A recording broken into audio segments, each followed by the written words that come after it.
In today's video, I'm going to teach you how to lock cells in Google Sheets for 2025.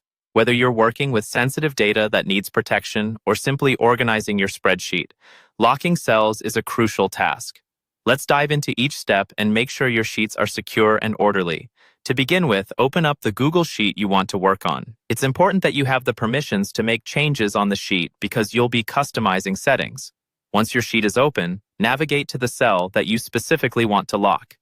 In our scenario, let's focus on cell H3, our starting point for selecting and locking cells. Now, with cell H3 selected, move your cursor to the top menu and click on Data. The Data menu in Google Sheets harbors powerful tools, including data validation and sorting options. But now, we're concerned with the protection of cells. From here, you'll see the option Protect Sheets and Ranges. Clicking this will open a sidebar on your right, integral for setting permissions. In this sidebar, you'll notice the option Add a Sheet or Range. Go ahead and click on that. Here, a new form field will appear titled Range, where you specify the cells you intend to lock. Click on Select Data Range, and you'll notice a text input box where you'll define the range of cells. Highlight from H3 to H16 to specify the range you wish to protect. Once you've highlighted H3 through H16, click OK. Remember, this tells Google Sheets precisely which cells you're focusing on and forwards these details for further protection settings.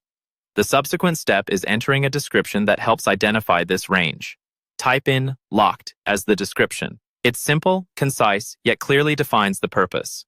Now comes an essential step, setting permissions. Click on Set Permissions.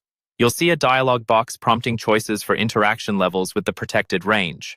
By default, only you can edit these locked cells, but you have the option to allow specific people to edit if preferred.